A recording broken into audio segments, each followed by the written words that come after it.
안녕하세요. 틈틈이와 알아보는 미국 주식 틈틈이입니다. 오늘 저희가 아주 깊게 파고들 기업은 블룸에너지, 티커는 BE입니다. 지금 시장에서 정말 가장 뜨거운 기업 중 하나죠. 네, 오늘 분석할 자료는요. 이 기업의 기술적 해자부터 재무 상태에 대한 각종 분석 보고서, 그리고 앞으로 성장성을 두고 월가에서 벌어지는 그 치열한 논쟁까지 모두 포함하고 있습니다. 좋습니다. 청취자께서 이 블룸에너지의 빛과 그림자를 정확히 꿰뚫어 보실 수 있도록 한번 준비해 봤습니다. 좋습니다. 여러분 챗 GPT 같은 생성형 AI 한번 돌릴 때마다 전기가 얼마나 필요할지 혹시 생각해 보셨나요? 이게 단순히 우리 집 전기요금 수준의 이야기가 아니거든요. 차원이 다른 얘기죠. 네. 지금 미국 전역에서 AI 데이터 센터들이 전기를 빨아들이는 속도를 기존 전력망이 도저히 따라가지 못하는 전력 대란이 현실이 되고 있습니다. 그런데 바로 이 위기를 기회로 만든 구원투수가 등장했죠. 바로 블룸에너지입니다. 그렇죠. 2025년 한 해에만 주가가 250% 넘게 폭등하면서 시장의 모든 주목을 받았어요. 이제 질문은 딱 이거 하나입니다. 블룸에너지는 과연 AI 시대의 전력 공급을 책임질 제2의 엔비디아가 될 것인가? 와, 제2의 엔비디아? 아니면 그냥 높은 기대감에 기댄 거대한 거품일 뿐인가? 오늘 그 핵심을 파헤쳐보겠습니다. 그럼 가장 근본적인 질문부터 시작해보죠. 왜 지금 이 시점에 블룸에너지, BE가 이토록 주목받는 걸까요? 모든 것의 시작은 AI가 만들어낸 그 거대한 전력 공백입니다. 근데 이게 단순히 전기가 많이 필요하다 이 수준을 넘어서요. 전기를 공급받는 시간이 새로운 병목 현상이 된 거죠. 맞아요. 이 부분이 정말 흥미로운 지점인데 지금 실리콘밸리에서는요. 최첨단 데이터 센터를 다 지어놓고도 전력망에 연결하려면 평균 5년, 길게는 7년까지 기다려야 하는 상황이 벌어지고 있습니다. 7년이요? 네. 이건 마치 최신형 페라리를 사놓고 서킷이 완공될 때까지 7년 동안 차고에만 세워둬야 하는 셈이에요. AI 기업들 입장에서는 하루하루가 돈인데 정말 속 터지는 일일 겁니다. 그 기다림은 그냥 불편함이 아니고요. 치명적인 기회비용이죠. 골드만삭스 예측을 보면 2035년까지 AI 관련 전력 수요가 데이터 센터 전체 전력의 165%가 증가할 거라고 봤어요. 와, 165%요? 네, 이런 폭발적인 성장기에서 7년을 기다리라는 건 사실상 사업을 포기하라는 말과 같습니다. 바로 그 지점에서 블룸에너지가 해결사로 딱 등장하는 거군요. 정확합니다. 블룸에너지는 이렇게 말하는 거예요. 7년이나 기다릴 필요 없습니다. 저희가 90일 만에 당신의 데이터 센터 바로 옆에 독립적인 소규모 발전소를 지어드리겠습니다. 90일이요? 7년이 아니라? 네, 이게 바로 타임 투 파워, 즉 전력 공급까지 걸리는 시간을 획기적으로 단축시키는 블룸에너지의 핵심 경쟁력이죠. 와, 90일이라니. 이건 정말 게임 체인저네요. 이 가능성을 시장의 큰 송들이 가만히 놔뒀을 리가 없겠는데요? 물론입니다. 여러 자료에서 공통적으로 언급되는 주요 계약들이 그 징고인데요. 먼저 클라우드 강장인 오라클. 오라클이 데이터 센터 전력 공급을 위해서 파트너십을 맺었고요. 아, 오라클이요? 그리고 세계적인 인프라 투자사 브룩필드. 여기서는 무려 50억 달러, 우리 돈으로 6조 원이 넘는 자금을 투입해서 블룸에너지의 기술로 AI 팩토리를 짓겠다고 발표했습니다. 듣기만 해도 진짜 엄청난 규모네요. 근데 오라클이나 브루필드 같은 큰 손들이 정말 블룸에너지만 보고 투자한 걸까요? 아니면 일단 급한 불을 끄려고 여러 옵션 중 하나로 계약한 건데 우리가 너무 확대 해석하는 건 아닐까요? 뭐랄까, 보험 삼아 여러 곳에 발을 걸쳐놓은 것일 수도 있잖아요. 아주 날카로운 지적입니다. 실제로 초기에는 그런 시각도 분명히 있었습니다. 하지만 그 의구심을 잠재운 결정적인 한 방이 터졌죠. 한 방이요? 바로 미국 최대 전력회사 중 하나인 AEP와의 계약입니다. 규모가 무려 26억 5천만 달러, 900메가와트에 달합니다. 900메가와트. 이건 단순히 데이터 센터 몇 개의 전력을 공급하는 수준을 넘어선 거예요. 국가 기관망을 운영하는 거대 유틸리티 기업이 블룸에너지의 기술을 자신들의 전력망을 보완할 핵심 솔루션으로 인정한 사건입니다. 단순한 땜질용 기술이 아니라 유틸리티급 사업자로 격상되었다는 걸 의미하는 거죠. 와, 그건 정말 차원이 다른 이야기네요. AI 기업에 직접 하는 B2B를 넘어서 국가 전력망 사업자랑 손을 잡았다는 거니까요. 그럼 이런 폭발적인 수요를 감당할 수 있는 블룸에너지의 기술, 그 비밀병기는 대체 뭔가요? 그게 바로 블룸에너지의 심장, 고체 산화물 연료 전지, SOFC 기술입니다. 이걸 이해하시려면 가장 많이 비교되는 경쟁 기술인 고분자 전해질 연료 전지, PAM과 비교해보는 게 가장 빠릅니다. 잠깐만요. SOFC? PM? 이름부터가 너무 어려운데요. 좀 더 와닿게 설명해 주실 수 있을까요? 물론입니다. 블룸의 SOFC는 자동차로 치면 하이브리드에 가깝습니다. 아, 하이브리드요. 네. 지금 당장은 어디서나 쉽게 구할 수 있는 천연가스를 연료로 전기를 만들어요. 그러다가 미래에 수소 충전소처럼 수소 파이프라인이 전국에 쫙 깔리면 똑같은 설비에 연료만 수소로 바꿔 넣으면 됩니다. 아주 현실적이고 유연한 접근 방식이죠. 아, 알겠습니다. 그러니까 일단은 휘발유로 달리다가 나중에 전기차 인프라가 완벽해지면 전기모터로 전환할 수 있는 그런 하이브리드 차라는 거군요. 정확한 비유입니다. 반면에 경쟁사인 플러그 파워 같은 곳들이 사용하는 PEM 방식은 순수 수소 전기차와 같아요. 오직 수소만. 네, 오직 수소만 연료로 쪄야 합니다. 기술 자체는 훌륭하고 100% 친환경적이지만 아직 수소 파이프라인이 거의 없는 현실에서는 당장 대규모 데이터 센터를 돌리기엔 인프라의 한계가 명확하죠. 잠깐만요. PM 방식이 수소 외길이라고 하셨는데 이건 장기적으로 보면 오히려 더 친환경적인 순수 혈통 아닌가요? 시장이 결국 그쪽으로 갈 텐데 블룸의 하이브리드 방식은 그냥 현실과 타협한 약간 과도기적 기술로 남을 위험은 없나요? 바로 그 지점이 시장의 핵심 논쟁거리입니다. 하지만 블룸에너지 측은 아주 자신만만해요. CEO가 한 인터뷰에서 PEM 기술은 데이터 센터 시장에서 가망이 없다. We don't think that technology has a shot. 고 단언할 정도였죠. 와, 그렇게까지요? 네, 그 자신감의 근거는 현실성, 그리고 효율성입니다. SOFC는 PEM보다 훨씬 높은 온도에서 작동하기 때문에 발전 효율 자체가 28%가량 더 높습니다. 28%나요? 네, 더 적은 연료로 더 많은 전기를 만드는 거죠.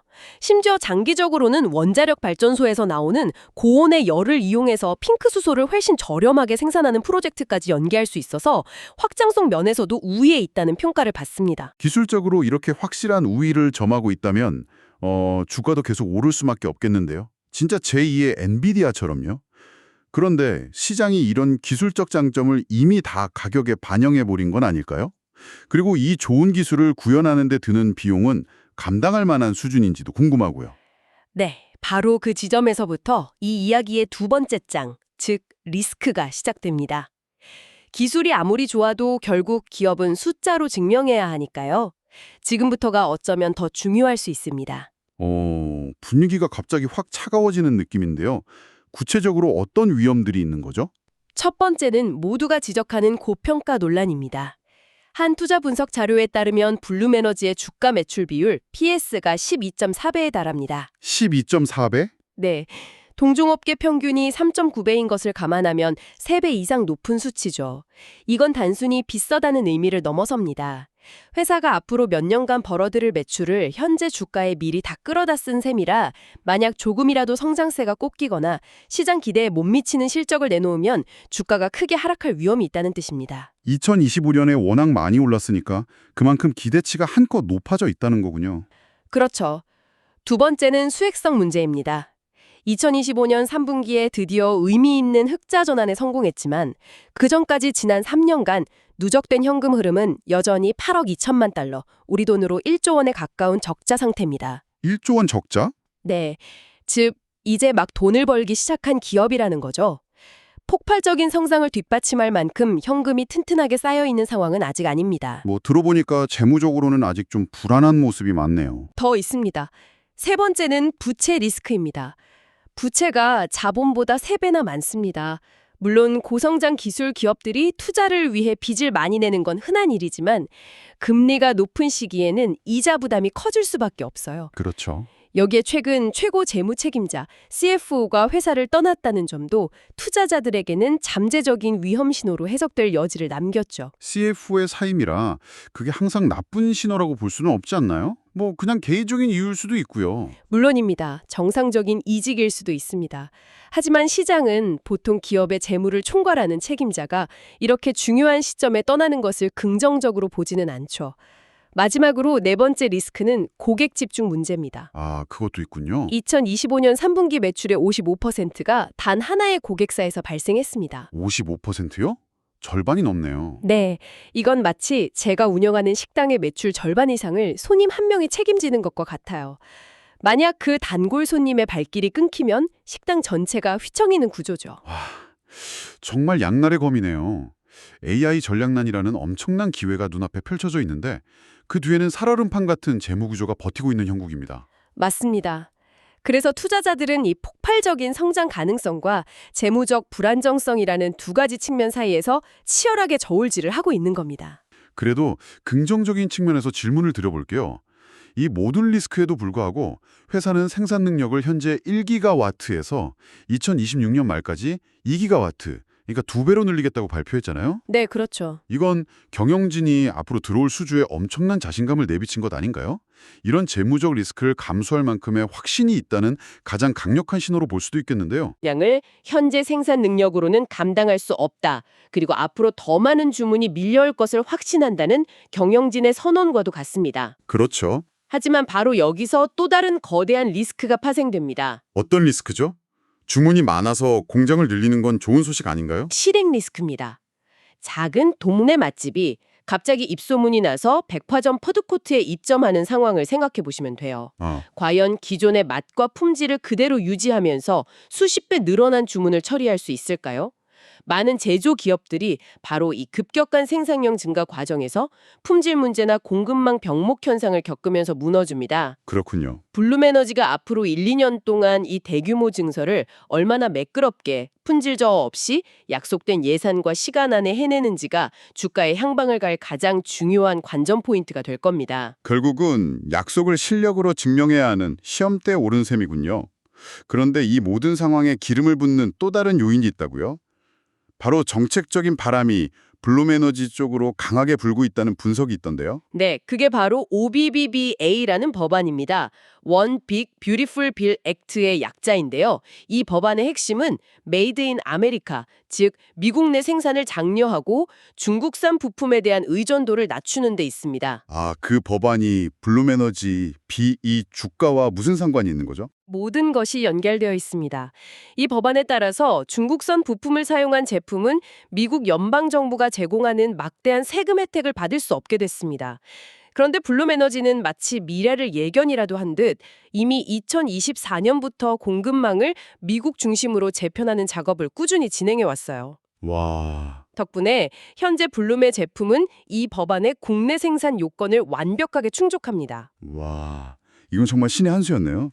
남들보다 한 발 앞서서 준비를 해뒀다는 거잖아요. 그렇습니다.